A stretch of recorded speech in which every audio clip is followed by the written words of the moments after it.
when you preach a sermon, you get a response. Not always, but sometimes you get a response. The sermon that we did on Christmas Eve received such a great response. One of the biggest responses that I've ever received from a sermon. Individuals ask, "Can you preach that again? Or is that available for us to see again? Do you have a tape of it?" Well, unfortunately, we were taping it, and in the middle, the camera shut off. So we did not get it. But I told Connie that we would go ahead and preach that sermon again and record it.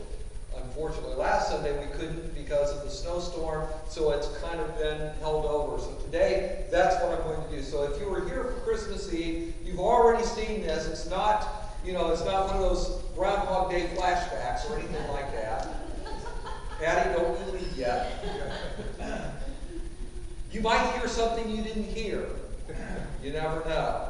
But by way of explanation, that's what we're going to do. We're going to preach that sermon again, and hopefully those of you that wanted it a second time will enjoy that, and if you missed something the first time, then hopefully you'll pick it up this time. A nativity display during this Christmas season was removed from the Shaw Air Force Base because of a call received from a group calling itself the Military Religious Freedom Foundation. Now that name, Military Religious Freedom Foundation, gives you the idea that this is an organization for military religious freedom. They would lead you to believe that they're striving for religious freedom in the military, but it is quite the opposite. They stand for the complete removal of any religious display on any military installation, and when they found out that there was indeed a nativity display at the Shaw Air Force Base, they had it removed. NBC's chief medical editor, Nancy Snyderman, said this about Christmas. She said, "I don't like the religious part. I think religion is what mucks up the whole thing, or what mucks the whole thing up. I think that's what makes the holidays so stressful." She is perfectly happy with Christmas as long as Christ isn't part of the celebration. But as soon as Christ is brought into the celebration, then suddenly it mucks the whole thing up and makes the holidays stressful. So if we could just get Christ out of that, things would be much better. A school in Arkansas revealed plans to present a production of a Charlie Brown Christmas. The Arkansas Society of Free Thinkers complained because there is a reading of the Christmas story contained in the Gospel of Luke. And because of their objections and threats and protests, the school was forced to cancel the program. On the campus this year of Western Piedmont Community College, a student group was trying to raise money by selling Christmas trees, and things were going fairly well until the university stepped in and told the student group that they had to stop calling them Christmas trees, because to call them Christmas trees is offensive to people.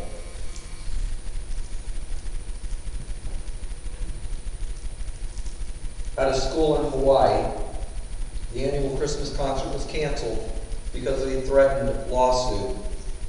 The problem?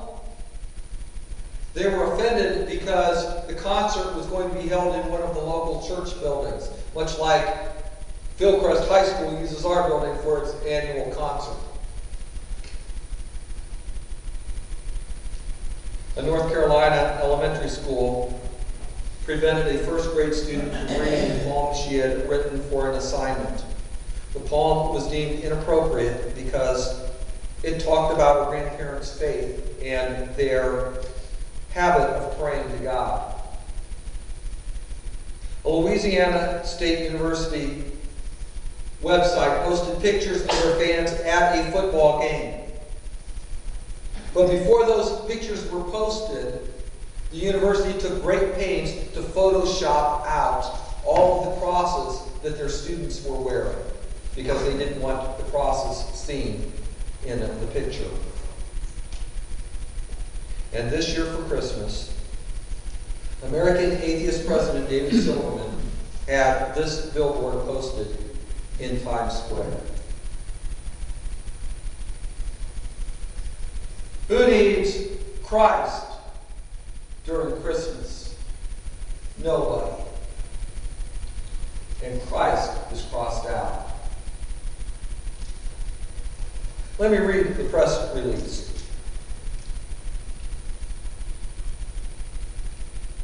Nobody needs Christ at Christmas. Times Square billboards urge celebration of family and friends. December 3, 2013, Manhattan, New York. American Atheists launch a major billboard display on Tuesday that declares Christmas is better without the Christ. The huge 40-foot by 40-foot digital billboard is located in Times Square in Midtown Manhattan. Using motion graphics, the billboard proclaims, "Who needs Christ during Christmas?" A hand crosses out the word Christ, and the word nobody appears. The display then says, "Celebrate the true meaning of Christmas," and offers a series of cheery words: family, friends, charity, food, snow, and more. The commercial ends with a jovial "Happy Holidays" from American Atheist and displays the organization's website, atheist.org. This season is a great time of year for 100 reasons, none of them having to do with religion, said American Atheist President David Silverman. This year, start a new tradition. Don't go to church. You hate it. It's boring. You probably only go because you feel guilty or obligated. Instead, spend more time with your family and friends or volunteer. There are better uses of your time and money. Most people don't care about any religious ties to the season because church and religion are not what Americans care about during this time of year. They care about family and friends and giving presents and food and having fun. So who needs Christ in Christmas? In fact, why do we need Christ in our culture at all? Why do we need Christ in our world? Why do we need Christ as a society and a people? Why do we need Christ?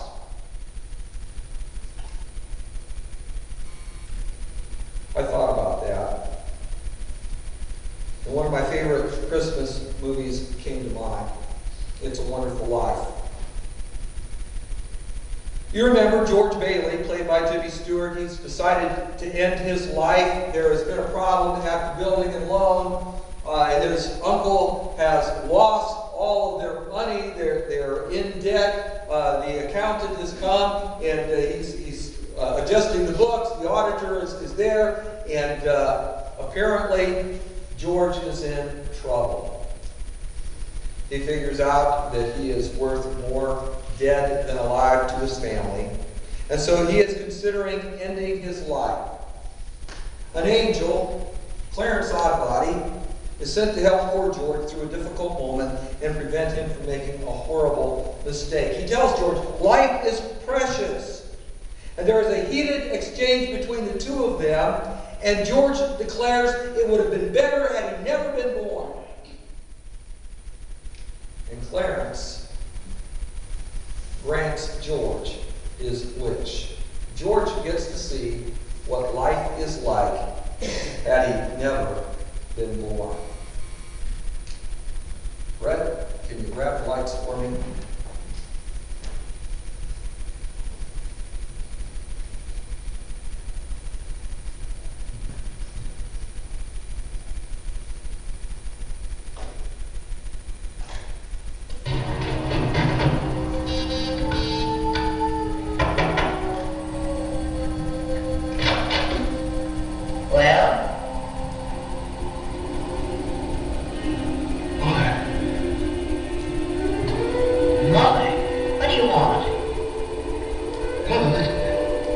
This is George. I'm not sure you remember me. George who? looking for room. There's no vacancy. Please help me. Something terrible's happened to me. I don't know what it is. Something's happened to everybody. Please let me come in and keep me here until I get over it. Get over what? I don't take in strangers unless they're sent here by somebody I know. Well, I knew everybody in Norway. What do you mean? Your brother-in-law, Uncle Billy. You know him? Well, sure I do. When'd you see him last? Today, over at his house. It's a lie. He's been the insane asylum ever since he lost his business. And if you ask me, that's where you belong.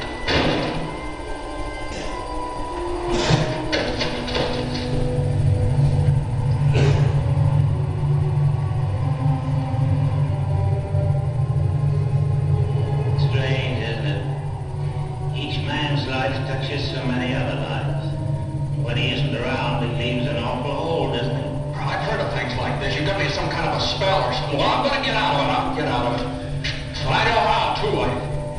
The last man I talked to before all this stuff started happening to me was Martini. You know where he lives? Well, sure I know where he lives. He lives in Bailey Park. You sure this is Bailey Park? No, I'm not sure of anything anymore. All I know is this should be Bailey Park. But where are the houses? You weren't here to build them.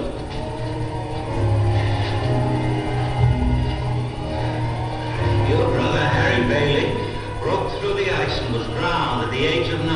That's a lie. Harry Bailey went to war. He got the Congressional Medal of Honor. He saved the lives of every man on that transport. Every man on that transport died. Harry wasn't there to save them because you weren't there to save Harry.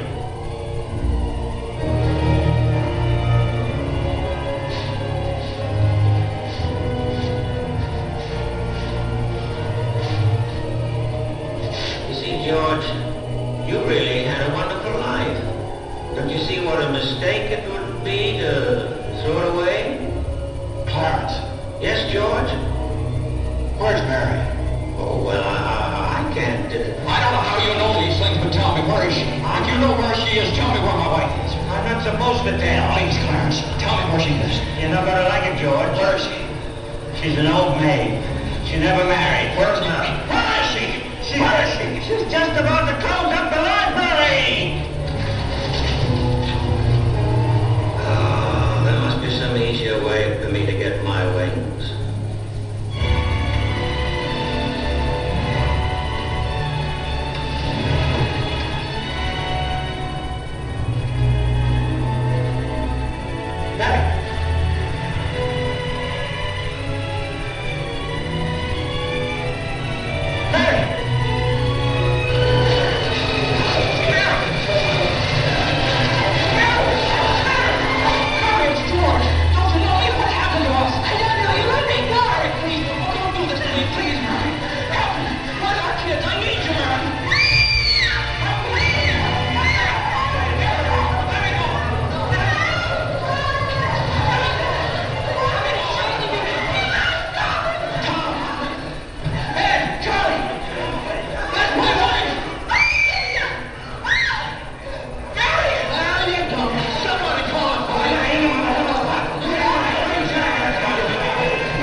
mom's bleeding. You sure you're all right?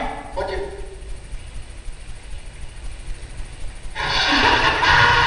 My mom's bleeding, Bert! My mom's bleeding! Zuzu pedals! Zuzu!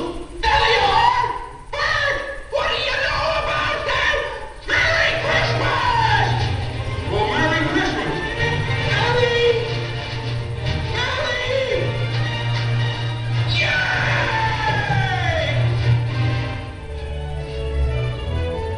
Yay! Hello, Bedford Falls! Merry Christmas! Merry Christmas! Merry Christmas, George! Merry Christmas, Movie Home!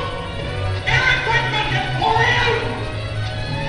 Merry Christmas, you wonderful Billy and Lone!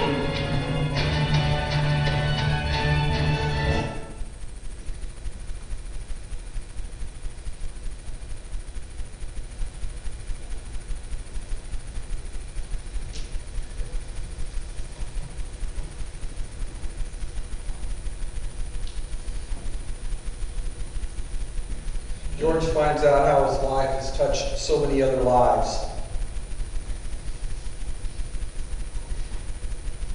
When he comes back, he finds everything is different. He sees everything in a new light. Without George, Bedford Falls is Pottersville, filled with bars and gambling and misery. But because of George, Pottersville is Bedford Falls, a place of beauty and dignity. George finds out that his life has touched so many others, which brings us back to that billboard in Times Square and the war on Christmas. Who needs Christ in Christmas? Everybody. Everybody. Let's imagine for a moment that Jesus had not been born. How would that change our world? Without the birth of Jesus, we would not have St. Mary's, St. Francis, Roman, Methodist, and most of the hospital facilities that we enjoy today. Hospitals developed from a notion from the church that simply wanted to do Christ's work. If Jesus had not been born, we would lose Harvard, Yale, Princeton, Notre Dame, TCU, Eureka College, Drake, Butler, Duke, Georgetown, and most of our prized colleges and universities today. Because all of them started as church schools. In fact, even the universities of Europe were church schools. If Jesus had not been born, we would have lost the Renaissance and the Enlightenment, both spearheaded by the church. If Jesus had never been born, the public school system as we know it would not be here. It came from Robert Drake and others who organized children into a school system to teach them writing and arithmetic and the basic things that they needed to know in life. And he taught them how to read the Bible. If Jesus had never been born, we would not have the scientific method which came from the church, the development of philosophy, and the development of logic. We would lose the great art and architecture of Europe that has influenced the world. If Jesus had not been born, we would have lost the developments of mathematics and engineering.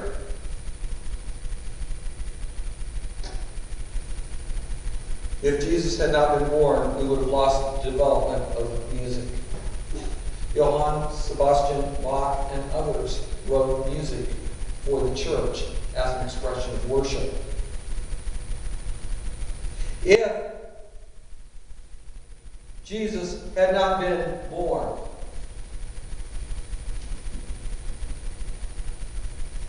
we'd lose all meaning for Christmas itself.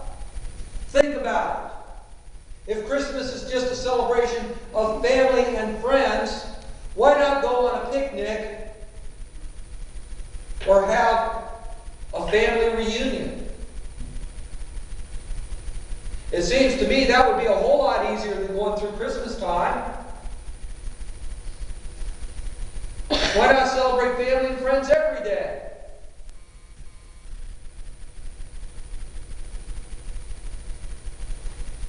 If Jesus had never been born, we would lose the principles of governance our nation was founded on. No Declaration of Independence, no Constitution. For that matter, what about slavery? You see, it was the church that led the fight in England and in America to abolish slavery. If Jesus had never been born,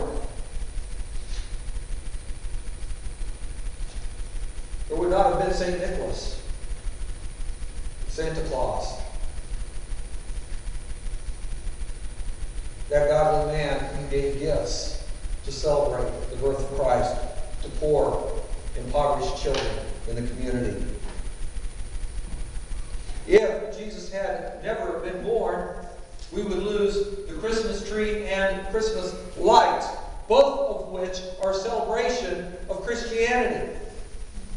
The evergreen tree representing eternal life, and the light twinkling to remind us of the Star of Bethlehem and the birth of Jesus, and the fact that He is the light of the world. In short, if Jesus had never been born, we would lose everything that is good and right and wonderful in our culture. We would, in effect, be Pottersville. Art, science, education, philosophy, technology rest on a foundation that is Jesus the Christ, the Word.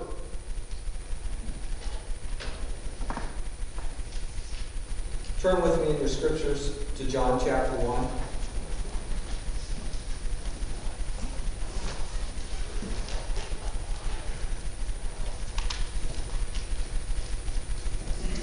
John writes, "In the beginning was the Word,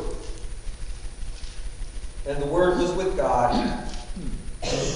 and the Word was God." The Greek word there is logos. In the beginning was the logos. From logos we get our word logic. Logos is the divine principle of order in the world. The Logos was the divine truth that undergirds all of creation. Logos was the reality from which all creation flows. And John then states that the Word became flesh and dwelt among us. Because Jesus was born, because Christ is in Christmas, everything has changed. Our entire world has changed. Most of all, we are able to become the children of God. Who needs Christ in Christmas? We all do. Even the atheists put up the billboard. If you have a decision that you need to make for Jesus this morning, we invite you to come as we sing our invitation.